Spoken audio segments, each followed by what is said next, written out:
SNP's Treasury spokesperson, Stuart Hosey. And in the studio here in Glasgow, Labour's Shadow Energy Minister, Tom Greatrex. And to give us the industry overview, we have the energy analyst from Schneider Electric, David Hunter. Thank you very much for joining us, gentlemen. Stuart Hosey, let me ask you first. Alex Salmond agrees that Sir Ian Wood is a very well-respected industry expert. In fact, he asked him to write the Scottish Government's own report on North Sea oil. Why doesn't he believe him now that he says that there are only 15 to 16.5 billion recoverable barrels of oil? Well, we've just had the First Minister confirm 16 billions of oil recoverable at current economics, far more than the 10 billion barrel figure quoted by the UK Office of Budget Responsibility. But it's not what was quoted in the White Paper. That was 24 billion barrels. It doesn't change the 24 billion barrel figure, which is the UK oil and gas figure for the future, assuming the efficiencies are there and new technology is delivered. And of course, but you're there making are a big assumption figures there that Sir Ian Wood, who you, I'm sure, will agree is a very respected expert in the field, does not think is recoverable. That was his point. 16.5 billion he thinks is the most that you would ever get out. There are higher figures. Professor John Howell, who's the Chair of Geology and Petroleum Geology at Aberdeen University, suggests there might be 35 billion barrels of oil and gas. We've been told for the last 30 years it's running out, fields were supposed to end. We found new entrants into the market, new technology, getting oil and gas out that was never meant to happen. And part of this, of course, isn't just new technology. It's making sure it's cost efficient.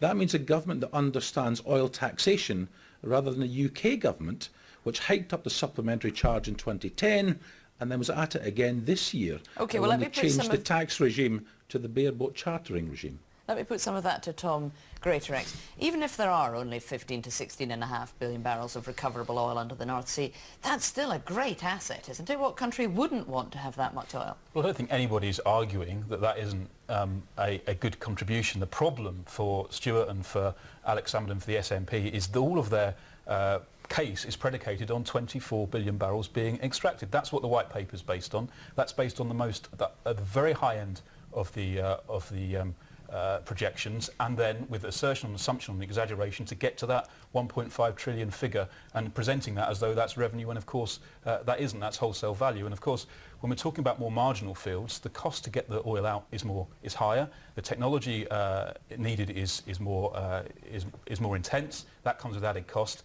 So to suggest somehow that all this can be based on that 24 billion barrels of oil, that high end optimistic scenario, I think is a real flaw in the SNP's argument, particularly as their own fiscal commission says you should be cautious about it. And I think we'd be much better to have cautious and credible estimates than the sort of overblown and highly optimistic ones which we've had in the White Paper. And that's a real problem in terms of the credibility of the case put before people in 4 weeks' time. All right, well, David Hunter, you have the unenviable task of telling us who is telling the truth. What does the industry think is out there in terms of recoverable barrels of oil?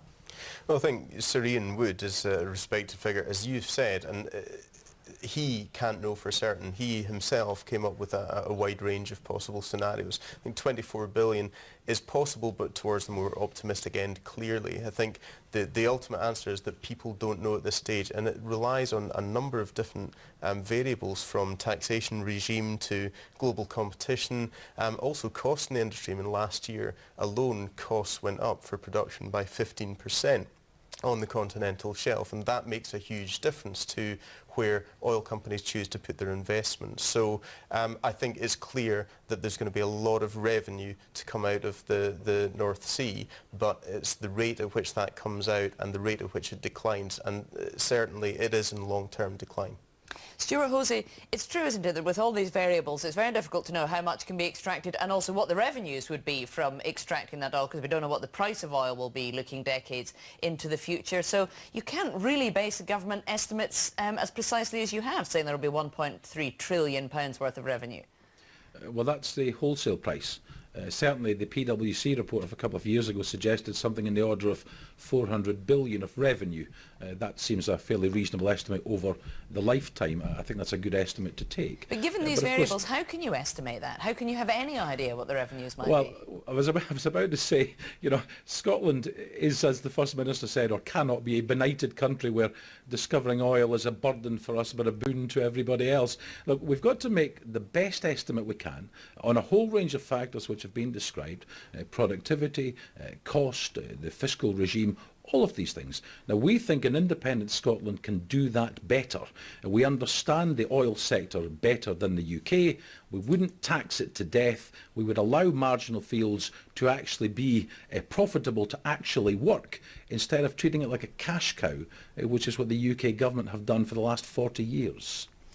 You're hoping to form the next UK government in the Labour Party. Would you do anything different with the oil industry in Scotland? I think actually everything that Stuart just said there would be fine if they hadn't had made all their assertions in terms of the white paper on the very high end of the scenarios, and that's got real consequences for people that I represent in Rutherglen and Lanarkshire, because that's about the amount of money that's available to spend on public services. So this is really real to people in terms of this debate.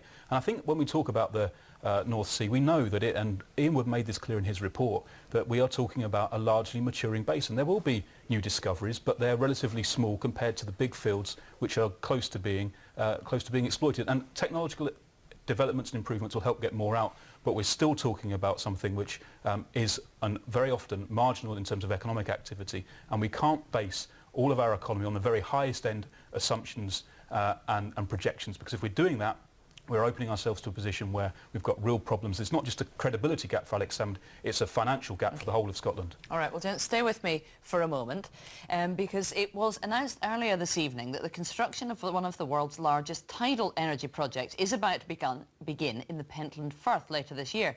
It's claimed that the Maygen scheme will ultimately be capable of producing enough electricity to meet the needs of 175,000 households. Earlier, I spoke to David Miller, the BBC's environment correspondent, and I asked him how significant this was. This is being seen as